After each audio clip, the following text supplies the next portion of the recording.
Stunk him in the head with a crankbait's what happened, and now I'm about to rip it out of his head. There he is. That's on me. That was so sick.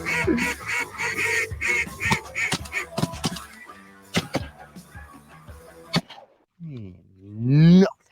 Hi, Making Bone Gang, and welcome back to another live recording of the Pelican Bone Outdoors podcast. That's the first time I did my little intro tune. Theophile didn't get to hear it, but I'll play it for you. I was wondering what was going on because we were like, hey, we're live. We're live and nothing's happening. Hey, Mom. What's up? Hey, Mom. Wow. I knew you'd be here, Mom. Got the support, man. Yeah, so we had you got an intro song? What's going on? That's funny because I don't remember Them Old Ghosts being asked to do your intro song, dude. It was kind of a last minute thing. And you know, I'd be scared to put it on there because when I did those like when I first started the channel and I did those I did 2 videos where I played your song and I have strikes against me because of it. Because of the Who gave you them strikes? Thing. YouTube. So I gotta figure out how we can get permission somehow. Now actually there's gotta be a way. I've been having this conversation a bunch actually. I think you have to ask because there's gotta be a way for that. For me to give you the permission. I don't know. I think it's like an AI thing. So like it just reads, it knows the song, and then because it's on Spotify or whatever, it knows that it's copyrighted. Yeah, well, through our music distribution company that we use, they collect any sort of royalties, like anywhere our music will be played, they collect 1/1000th of a penny each time. Oh. So yeah, we almost got 20 cents. Come on. I think we'll have $1. Coke, about 15 years, we'll have $1. But there's got to be a way because a couple people have asked me about that type of stuff. And I even, when I got a copyright, not a flag, but it reads my song. I forget what I just posted. Oh, it was a video promoting the video. The music video. Yeah. The new Them Old Ghosts music video that's out. If you go to YouTube. Them Old Ghosts YouTube, blah, blah, blah. But because our music was in it, it did register the copyright and said you can still move forward, but it's quick to tell you, which is good. Anyway, what's up, man? Yeah, no, just chilling, man. What's happening? Chilling. Everything's good. So place looks good. Thanks, man. Yeah, still working on it. Got some more stuff I gotta hang up in here and all. Work in progress, I love it, man. dude. This is my favorite room in the house. Spend all my time in here. I do need to do something with the insulation because there is none. And you have it gets pretty warm. I don't know if you can see the temperature in here. And it feels good right now, but I mean, I see what you're saying. This feels like a place where you steal one of your papa's cigarettes while he was drunk playing Blu-ray. Well, from what I understand, it was a lot of that going on in this house with the prior owners and stuff. But so man, the lodge is now open. Bourgeois Fishing Charters. Oh yeah. The first we opened what? March this month? March 2nd. March 2nd, we had our first people. So I guess we're coming up on our 2nd month. Yeah, man, it's been crazy. It feels really good to be back operational, to have the doors open, to have new guests. It's kind of surreal at first. Like the first people that walk through the door, you're just like, y'all good? You need anything? And everybody turn around, I'm just like, just starstruck. How with is it? Guest back. How is it? What do you think? No, honestly, I spent like a bunch of time like explaining the place to people because either people either know or don't know anything about it. It's like they might have just bought a trip at a CCA banquet or a Ducks Unlimited banquet and never really even knew about the place, or they've been coming here since I was a kid. Yeah, that's what I was wondering. You know what I mean? Like, there's both. Right. So I find myself being like, hey, do y'all know anything about the place? Do y'all know what happened? Like, because it's the storm damage into the elevation process, which was just like unprecedented amount of hurdles to get through. But we're far from done, but we're reached new milestones to be able to function and still, like you said with this place, like you got a lot to do. But I look at this place and see what you've done and say, oh, it's really nice and put together. Sure, like I'm sure you have like, oh, there's this hole in the wall where I want to put this, and that's the whole lodge, and that's your whole life. Like it's very easy to get caught up in like what isn't instead of accepting what is. And that's like a huge thing I'm trying to wash myself in every day, because the people are at the lodge now. It's almost like you're either gonna let perfectionism keep you from opening the lodge until everything is perfect and done, never happened then. which doesn't exist. Yeah. Or you're gonna say, hey man, well, the water's hot, the food is hot and delicious, and you got a bed and you got TV, but maybe I don't have all the trim done, and I'm working on it. As you know, I got people staying in the lodge, and we hanging up a door, we're doing things, it's like very much still in progress, but it's not like a construction zone. It's now we're hanging things back on the walls. That's what this. So we're in the aesthetics and the design stage, which is really, really nice. So for people who don't know, Bourgeois, Theophile Bourgeois over here, he's got a fishing charter down here in Barataria, Louisiana, my hometown now, where we both live.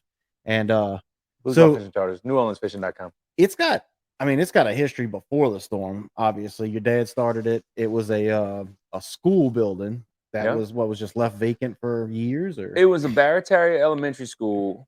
So I always remember my dad saying 1902 or 1904 was built. So I always hesitate to say that year, because it's over the years been built upon and built upon and built upon. It was the Barataria Elementary School, kindergarten through 8th grade, from what I understand. Part of things moving forward is to incorporate that history a lot more into the place, because there's the history of the structure and what it means to our community in relation to Lafitte and Barataria. Then there's the history of my family's involvement in it when my parents bought it in 2001. And it was at that point, as far as the school was shut down in the 80s, I think 84, somewhere around there. And it was actually the front parking lot was actually like the town dump. They had the dumpsters in that yard, and the schoolhouse was just abandoned, but the bones were good, like real good, like true dimensional cypress lumber, really 2x6 outer walls, and like probably true 2x6s too. Exactly. True dimensional lumber. So in between every floor joist, you got 1x, like 1x2, 1x3 cross members in between everything. You just don't see something built like that anymore. So my parents knew the value, but the work that would have to go into it to build it. And that building, it's just funny, like the testament to how much work goes into something like that, and how much this structure can hold work for generations of people to have to do and redo. And we've experienced that. But so I'm ramble, but the Fishing Lodge is this historical landmark in our small community, and happy to be second generation keeping it going. And then because we live on the coastal community, and those stupid things they call hurricanes come through, how many times has that lodge been mudded out? I guess you'd say mudded and re-put together. I want to say this was our 4th. Really? So it ain't never been like what you saw. Right. Like it's not ever been that bad. Not like in depth of water and like residual mud, sludge. Still think that's my fault. I moved here, and 3 months later, the worst hurricane ever to hit Barataria. You got to go. I ain't leaving. It's in me now. I don't know, man. So I think it was Isaac, Gustav, and Rita. Yeah. But that mud was not an issue like it is, or like it was with Ida. But that was it's just, man, it's like the price you pay, but it does get exhausting. I know we went into this last time where there was just so many people that get uprooted from a situation like this because they don't want to do this again. Right. And I don't blame them, man. Like, this is for me, it was symbolic. Where I watched my dad and my mom and everyone, like the work that went into this in my teenage years, developmental years earlier than that, was put into building this. And then I went elsewhere on my own path in art and music, and all the while still having, a hand in those things, not in a business sense, because I wasn't interested in guiding. Got my license later, kept it, always kept it current, but like just an interest in being outdoors. doing the things, being on the boat, being in the water, being in the swamp, whatever. But with all that, to see in my father's passing, having maybe missed some of all that hard work and rebuilding it every time. Because I would just like, one of the times I was going to college in Baton Rouge, so I wasn't like involved every day Here for the this whole whole time, process. yeah. I would just be there on weekends. And then, you're a young kid, so you're kind of like, man, Dad, can I just like go be with my friends? And then like there was times like I like shirked out on that responsibility. So it's kind of symbolic to me to say, okay, well, you got away from it then. Yeah. But this building has just been like, I'm coming for you. One day I'm coming for you. And he passes away. And I think had he passed away and this business just been like smooth sailing, awesome, like making money hand over fist, like what would I have learned through that experience? So it's been testing, emotionally, physically, spiritually, all of it. But like the strength you summon through a process like that, I feel like the business, the building, the lodge it outgrew itself, and it was like a crab molten, for me to truly now put my hands in it and then build it back, and then I think for me now I have ownership of it, true ownership. My wife and I do. You're more vested in it now. Yeah, it's mine now. It's not just mine on paper. It's mine because I earned it, and it's now my wife's right on my side. So it's us moving into this new chapter of, I sold my tattoo shop, put your whole life, you put it on hold to figure out what are you going to do? How are you going to continue this legacy? And then not long after, it's like, well, my wife and I started having a talk where it's like, this is a big cross to bear, so to speak. And it would really be helpful if you're a part of this team as well. We could do this together.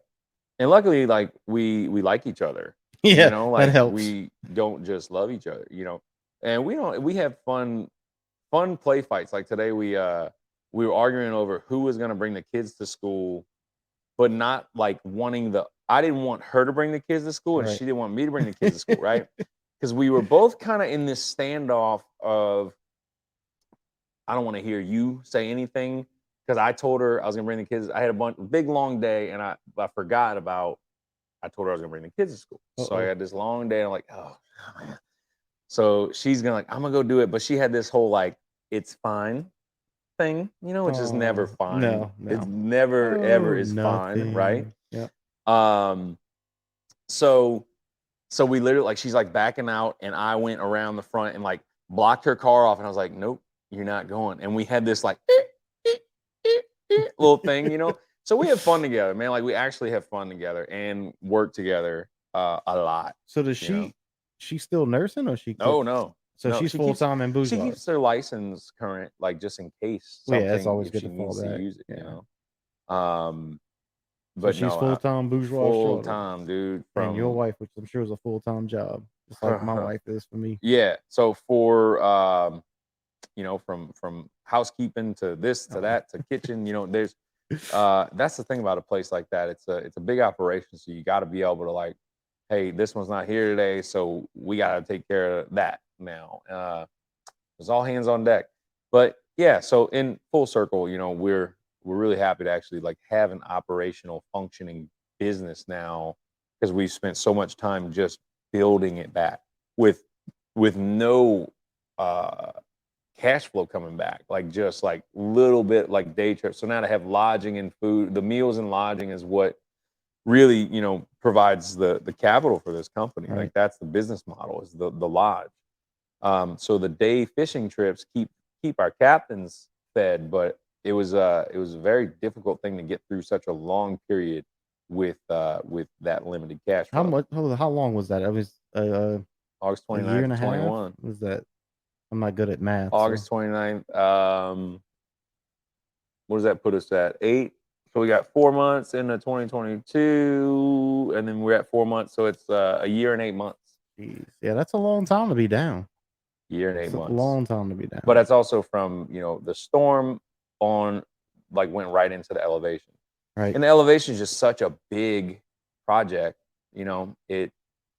seem to go on forever. And I watch these little houses go up, and I'm like, I'll see them drop the crib stacks, and then a week later, the house is in the air and they're doing plumbing. I'm like, oh, yeah, that's. Well, I mean, it's how many square foot is it? It's the footprint is a 5,000 square foot, but it's a 2-story, so it's a 10,000 square foot building. 5,000 square foot and concrete slab, but they couldn't lift this. Was it? They couldn't lift slab the concrete failed. slab. Slab failed. They had to raise it up off the slab, cut it off the slab at the walls, raised it up, tore up the old foundation, built a new floor, and then set it on the new pillars and foundation and the footing. Wow. It was such a multi-step process that's like an engineering feat. I just tried to give you the quickest answer on that. Like, because we only got an hour. We could spend this whole hour of me describing that ordeal. But she's up. But it's a big old building. You know, it was like the added pressure of trying to get things done with a sense of urgency was high tension, because you know you're coming off the heels of the greatest storm impact, and to deal with that after, it's like, oh man, are we ever gonna get to be open again? So we're here now, you know. I'll tell you, my wife says it too, but every time we pass and we see the parking lot full of cars, man, it's awesome. We love to see that. It feels good. Feels real good, really good. So how's the fishing been? It's good. We fight in March and April wind, man. You know, but that ain't really. They still producing fish. It's been good, you know, kind of day to day. Like the wind died down a little bit yesterday and today. Not tomorrow's supposed to be funky, but it's March and April. I gotta tell myself, like every year, just like expect you can have great fishing conditions in March and April, but you're going to have a lot of poor fishing conditions. Oh yeah. We're still coming into, you know, out of winters into the one day of spring and straight into blistering summer, you know. But we about to be in May, baby. Getting better. Oh yeah. Yeah, that wind's been kicking a lot lately. Yeah. That's crazy. I mean, I don't necessarily affect the fish as much as it does the fishing. Like, I mean, you getting pushed around on that boat, you can't see, you know, there's no sight fishing when the wind's up like that. Yeah. Trying to find clean water right now is difficult for sure. But it'll change, you know, we just need a couple of days or the right, you know, get a good south wind and or no wind for a minute. Be all right. But the guys are doing good out there. I'm in the lodge, man. Like I wish I could fish more right now. Yep. But you're still not interested in the guiding part of it. You run in the lodge. It's not. I'd say not interested as much as not realistic. Like I'm not an uninvolved person when I put myself into something. And it's better for me to surround myself with people who I could trust to carry on whatever it is that my vision of this company and how it operates works, you know. So that means passing the baton on to the boat with a captain. What's better? People paying to come out on the boat with a guy who this is what he does every day, day in and day out, or they get on a boat with me and it's like, all right, this is the one day a month I'll take this trip, but I still got to do all these different things when I get back. Like to operate the business, it's better for me to promote the business. It's better for me to secure new business and grow the brand, grow the company, continue to actually physically build the company. So it's just unrealistic for me to say put myself on the roster. And I just it honestly fills me with a sense of dread to think if I had to wake up tomorrow and I had a trip, because I would be like, well, that just eats out 6 to 7 hours of my day, and I still have to do everything else that it's hard for me to really justify that. So for me, fishing is kind of relegated to more fun, personal time with family. Well, yeah, I guess it'd be better to keep that as an escape if you're you're dealing with all the other stuff. When you put the pressure of having to produce and knowing that people are paying for this, I'm much better at securing and ensuring that the people have a good time inside the lodge, you know, being a host, making sure that experience is as curated as possible, and that everything is, the quality control is always ensured. And for me, I can't make the fish bite, but I can make the food good and make the hospitality there, you know, and just make connections with people. And I think that's what what we sell is the experience, and what we sell is just who we are and our culture and our heritage. And it started with my Papa Theophile, as it wasn't his business, but it was he was the inspiration for the business, where it was the way of life that he showed my dad. Then my dad was so thrilled about this way of life that he had a knack for then turning it into a career to share it with the world. And I'm just trying to hold that hot potato. Let's talk about the food. You got cooks. I mean, how many people you got cooking for? I got 3 different people right now. Well, 2 and the third just came in tonight to start working away in there, because there's a lot. It's breakfast, lunch, and dinner, like 7 days a week. Yeah. And it could be, you might, like tomorrow we got, I think, 32 people, and that's a lot to cook for. So we get like the kitchen help, but we really need a rotation of 3. You try and have, like, we have our main lady Tammy, and we got a new recruit, this lady Stephanie, and both like really great, hardworking, like just delicious food all the time. And now we got someone else, Miss Sherry, who just started tonight, so she's training, and it's cool, man, because it's a big company, but it's small enough. It's a small business, and it's a tight operation, and we all become family. And I don't want anybody to be lacing their shoes up to come to a job where they work for me and hate it. Don't want to be there. Like, I want them to want to be there. It's a job. I get it. Like, it ain't like it's a birthday party for you every day, but it's like, it should not be a bummer. Yeah, you should not wake up and dread having to go to work. No. But, those breakfast shifts that time is early, because we leave, let's say, safe flight right now was like 6:30 or so. So they get in there, real early. I mean, that's at least 4:30 or so. Start cooking. So it's a commitment, man. And that's yeah. So the food is a huge part of it. So I know you like to cook, because I see. I mean, your Instagram's flooded all the time with your stories, with all that good Southern grub. I hadn't cooked so much. That was a part of my life pre-Ida. It was. I do love to cook. You get that from your dad and. Yeah, everybody. Oh man, like, my mom, my mama, my dad, a lot of the guys, like my parent, all the guys in my family. That's that Cajun thing, man. Like a lot of the men throw down in the kitchen. So I got like the Cajun side on my dad's side, and on the Italian side on my mom's side, where it's like most of the women really throw down. So there's a lot of hitters in the kitchen. I think that's that Southern thing, man. Like, everything we do is around food. Everything we do is surrounded by food. Right. My issue is I never really paid enough attention in the kitchen when my dad, my mom, anybody's cooking. Oh, really? So see, I was trying to eat everything, so I was like, I was too busy goofing off, and then when it came out, I was ready to eat. And that's what. So I haven't officially, like, I guess, announced or anything, but my YouTube channel, I'm kind of pivoting to catching cooks. I mean, I did catching cooks, before. I've done a lot of them, actually, but now I'm really like, right now I'm on, I think, a 5 or 6 video streak of straight catching cooks. I saw the catfish today, right? Oh, dude, came out good. So a couple of things with that. One is so people can see, me screw up and all the things that I'm attempting to cook. Sure. And then another one is me learning how to cook and then teaching, folks who are like me and don't know. Right. And I enjoy it. So that all being said, one of these days, I want to get out with you on a boat. We're gonna go catch our food and bring it back to the lodge. Yeah. And do that catch and cook. Yeah, let's do it.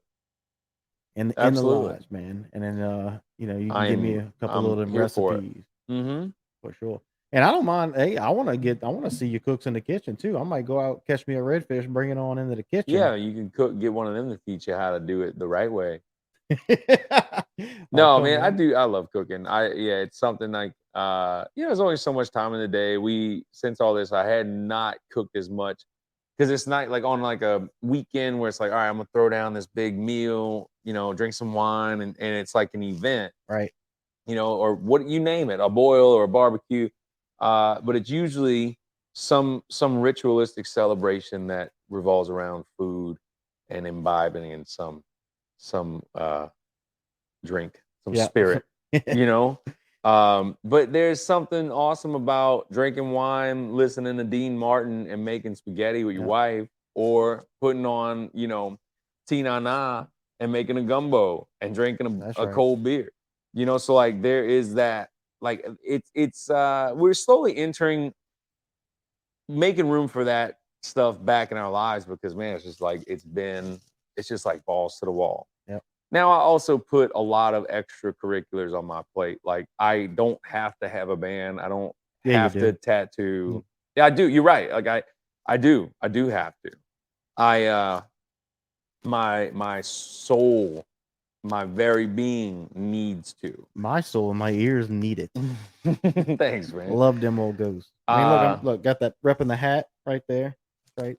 I like it. Them old ghosts. You got 2 gigs this weekend, or is it just the one? 2 gigs Saturday. We're playing Westwego. It's just Westwego Fest. Wego Fest. Yeah.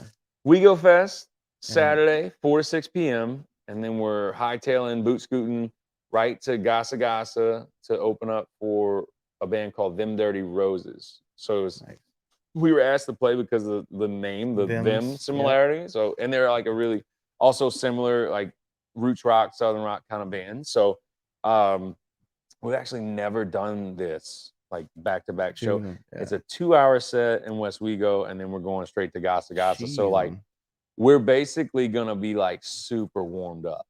Yeah, I'm looking forward. But we got, you know, we had like a lot of logistics to figure out, because it doesn't leave us a big window to get from A to B.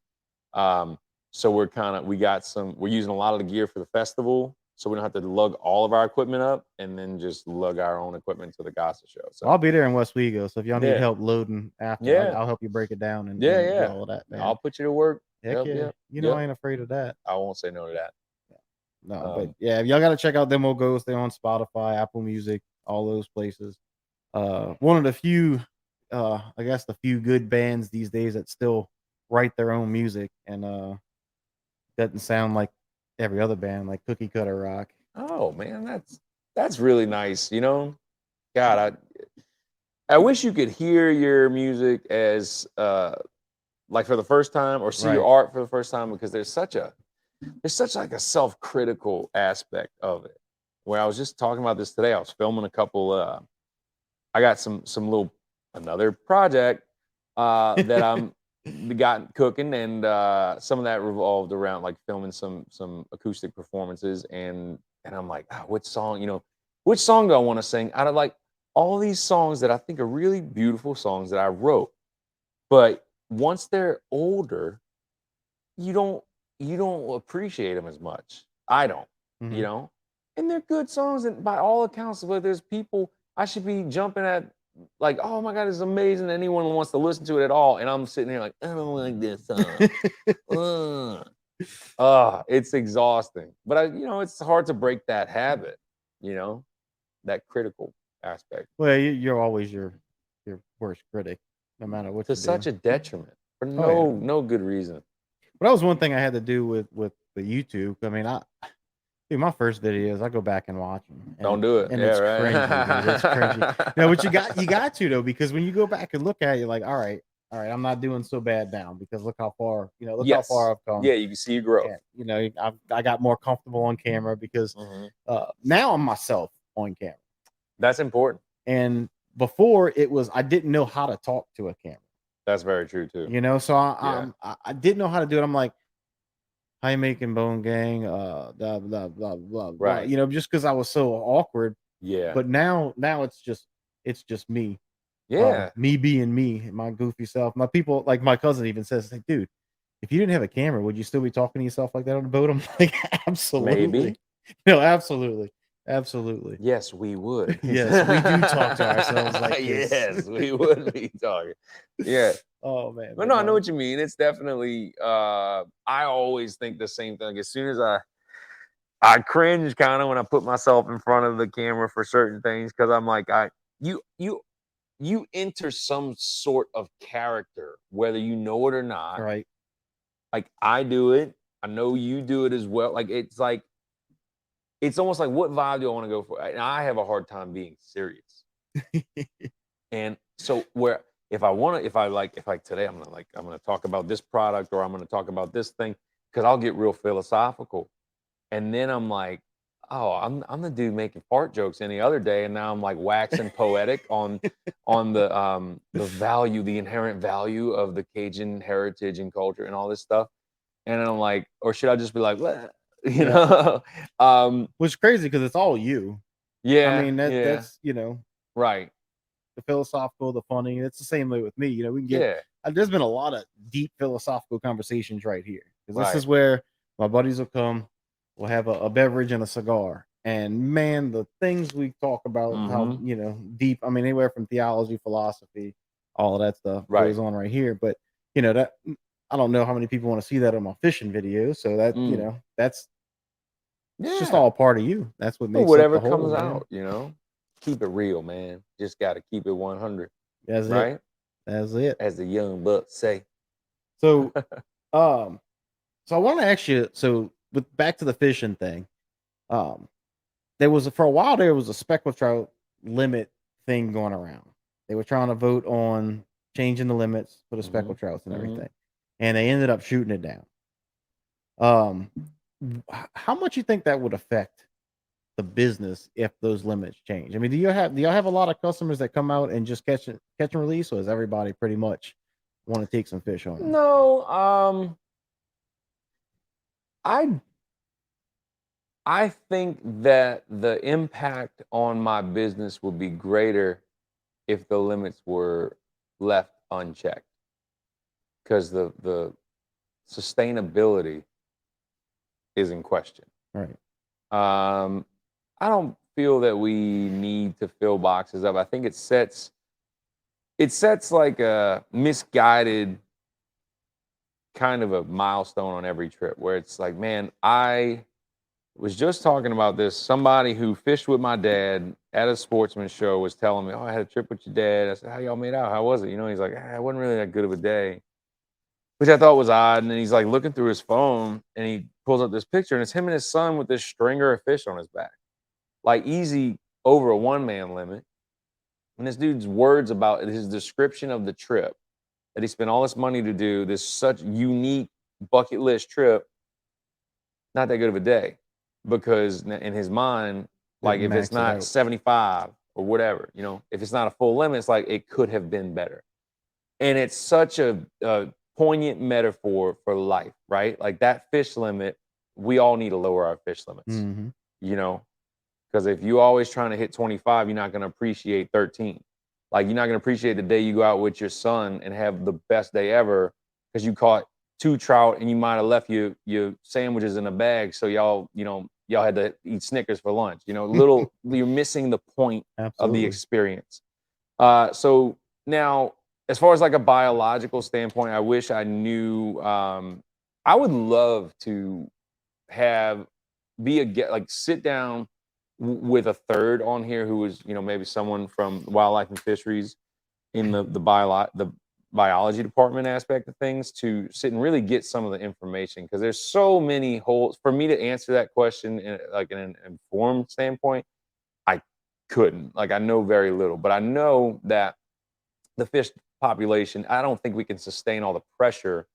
What I do know about is my industry and the pressure that we put on it, the pressure that the guide industry and the recreational industry in Louisiana. I think our mindset in Louisiana in relation to our resources is terribly skewed, misguided, and unfortunate, because there's some sort of generational lack of education and a willingness to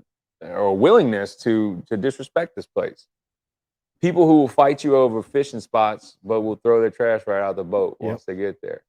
That's my hugest concern with this place. And you go to other places who are these geographic lottery, so to speak, places that are Southeast Louisiana is one of the most unique and beautiful places in the whole world. And the people who are here, myself included, kind of don't deserve it. Like, this place would be better off without people. I think you can say that for the whole world. And I don't mean to get tree huggy on you. No, absolutely. But what I mean by that is that we should be protecting this place a lot more than we do. And it's odd that we don't. the older I get, obviously the wiser you get, but I've been getting more and more conservation minded. And again, like to your point, not a tree hugger thing. Like I'm not going to the extreme, right? I want to be informed, make educational, educated decisions, which I do want to get biologists on here. I'm working on because I want to try and organize this podcast a little bit more to where it's informative on the conservation and as how to catch fish, just in hunting and not just the outdoor thing.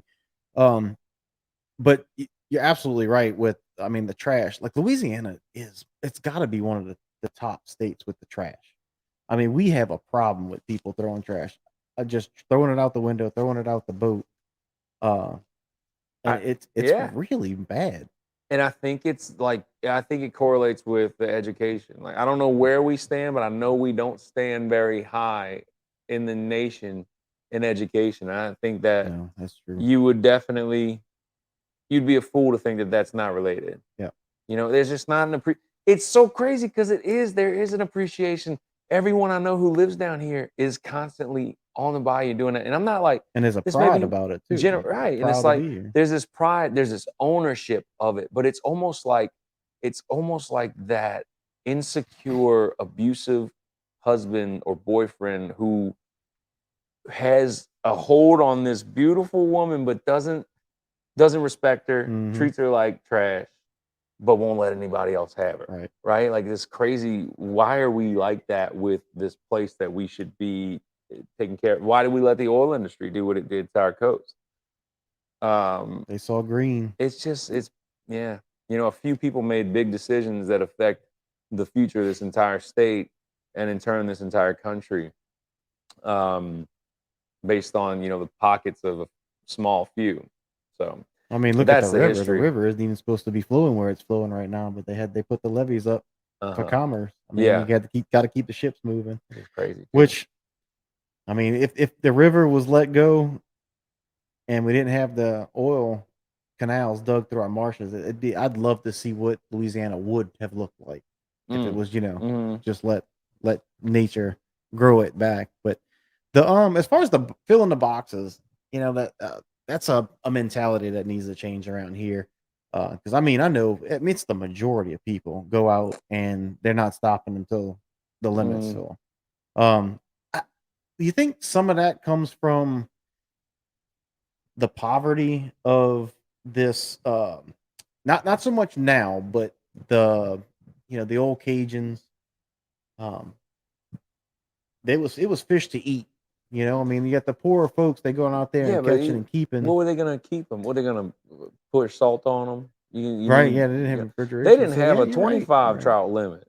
Like, but that's the thing, dude. You can't justify, like, go fishing again, dude. Like, why you need, like, and look, like, when we catch them, when we on them like that, I'm keeping them until they tell me not to. Honestly, because our guests, I'm not going to leave that all the time. Like, but it's a slippery slope. But if the state said it's down to 15, it's down to 10, that would make my job a lot easier, because then it's like smaller success is bigger success. Then this bar is set way too high, but at the same time, like, I can't really talk from a less than slightly hypocritical standpoint, because I definitely have taken my limit.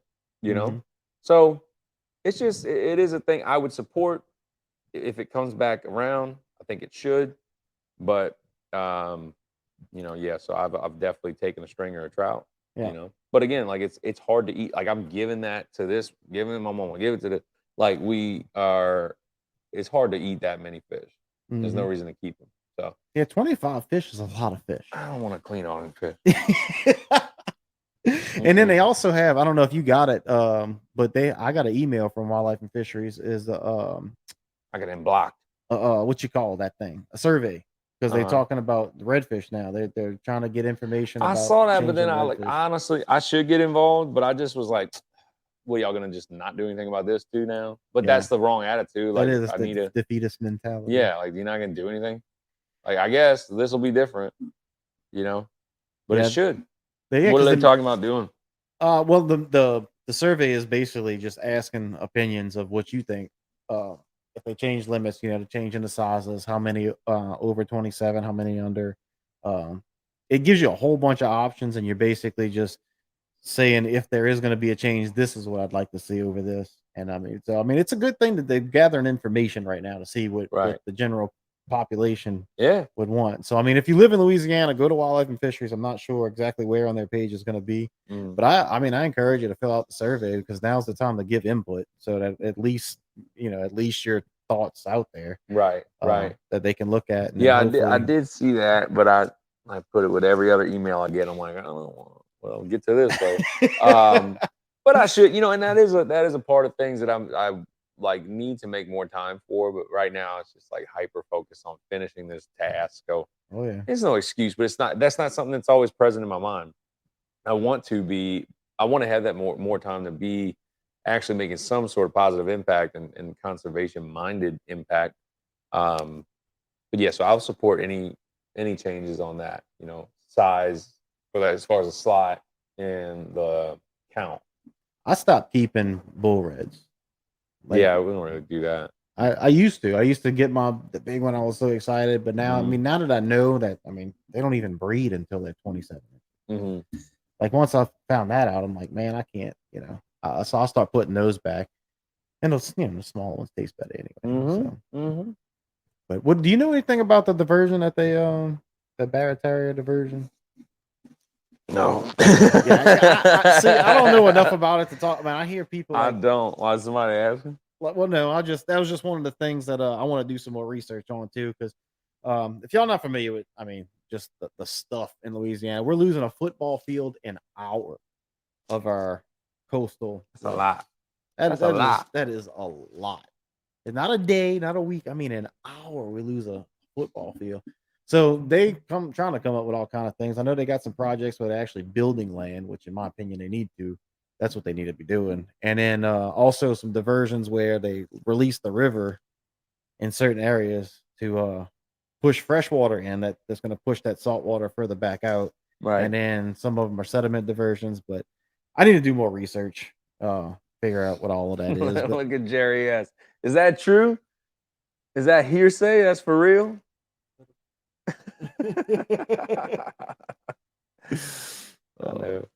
Somebody did say something. Talk about the Barrett Terrier Ridge project or Barrett Terrier Bridge. That's Ridge, unless they misspell it. What about the bridge? Have you heard anything about the bridge? So I'm pissed because I missed the cool looking old bridge. Man, they're not. So apparently they're not putting it back where it goes. No, it's coming down this way. Right? It's gonna be right there. Yeah, right by my house. So where the poo boat's right there, that little bridge right there, right on the other. No, right before it. North side between me and the poo boat. Yep. Huh. Which is dumb because it's my house and it's gonna be right there. It's gonna be like right here. Yeah. Right there.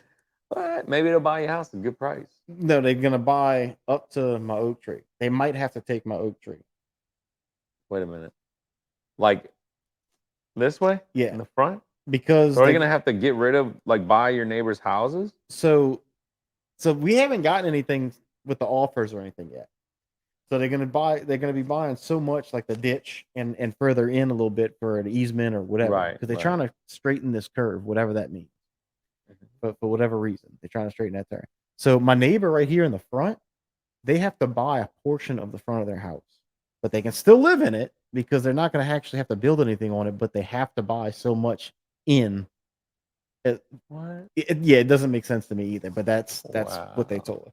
So just like the guy said in the front of mine, that big beautiful oak tree I got in the front, he's like, he doesn't think they'll have to cut it down, but they'll basically own at least up to the oak tree. Interesting. It doesn't make any sense. And then so they cut like a little strip to where the bridge is going to be that you could see through the woods and across the bayou. Okay. But then they haven't done anything since. So I'm sure it'll be sometime. I mean, if you ask the old timers here, they all say it's like, oh, they've been saying they're gonna do that, and they've been saying they're gonna do this, and it's just, I think I don't really know. I don't hear anything about it.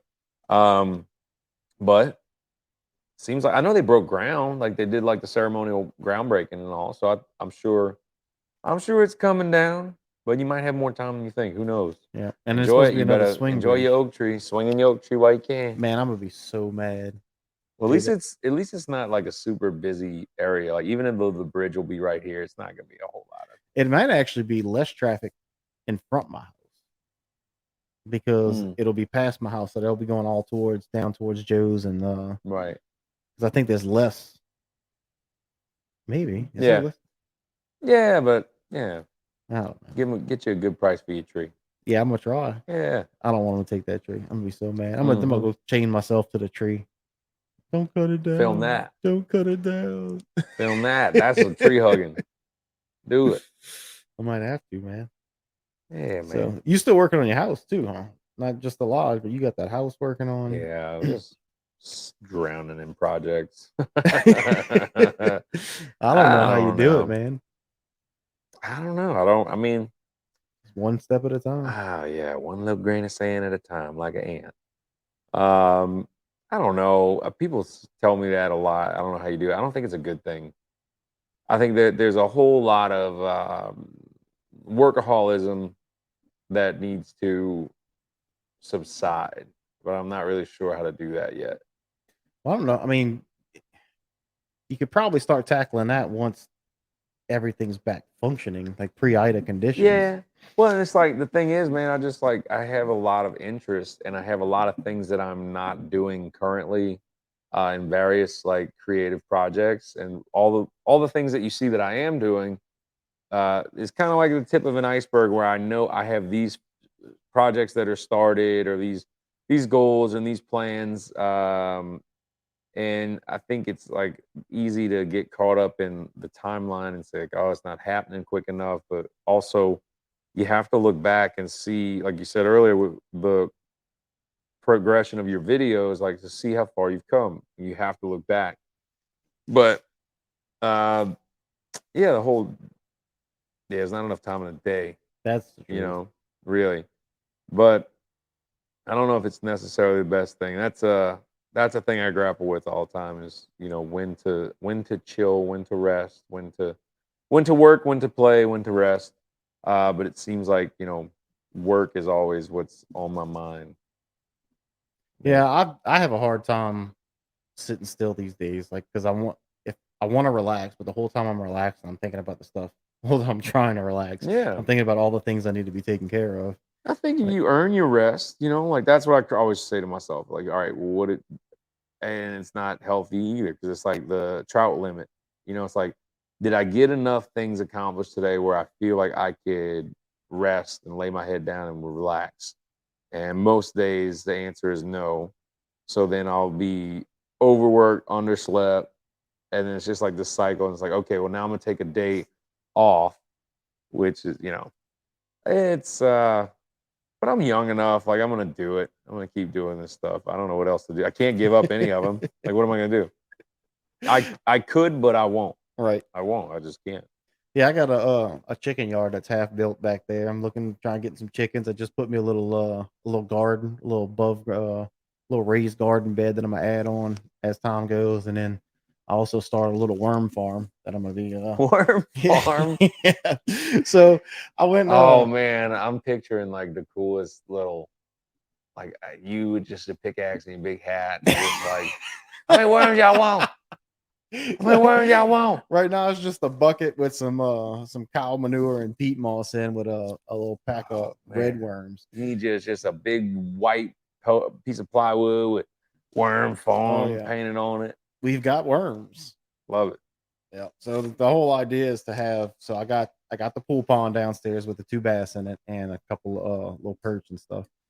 So I want to get the chicken yard, the garden, and the worm farm. The stuff in the garden feeds me. Everything that's scrapped from the garden can go to the chickens and the worms. Right. Both the chickens and the worms will produce fertilizer. Right. Which can go back into the garden. Mm-hmm. Chickens lay eggs for me. The shells of the eggs the worms can eat. Actually, the chickens can eat to build more, to give them the calcium or whatever for the eggs. And then the worms can also help feed the fish. And the cycle continues. Because even the water in the pool pond I've used to water the garden, because the nutrients in that water from the fish and the plants decaying Does that It's like and a then I whole have, aquaponics. and there's the setup. gutter that collects the water and puts it right back in the pool pond. So got that little homesteadishness symbiosis going. Yeah. You just got to figure out how to get enough solar power to cut Go energy off out. grid. Yeah. Cut energy out the mix, man. Yeah, man. Entergy's proud of their stuff. Good Lord. Oh, Lord. Dark. Yeah. They hear us talking. What y'all said? Uh-huh. And then that's a monopoly. I mean, try and do your podcast without electricity, brother. Yeah. What are you going to do? Well, guys, it's coming up on that hour, and I want to respect Mr. Theophile's time because I know he's got to go rehearse for his 2 gigs this coming Saturday. Now, if you're watching live and you're local, man, you need to go check out one of those gigs at West Wego or Gasa down in New Orleans.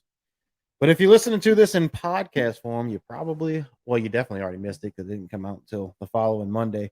But we do this live every Tuesday or Wednesday, just depending on how I work, my work schedule at the old firehouse. But we like to record it live. So if you want to join us live on YouTube, and you can jump in the comments, and I try and read them as I go, but I also try to be respectful for the guests and not stare at the comments and so on and so forth. But I appreciate you guys for coming out, checking this thing out, listening to it on podcast form. And until next time, tell them goodbye, Theophile. Later, skaters. And we're out. Bye.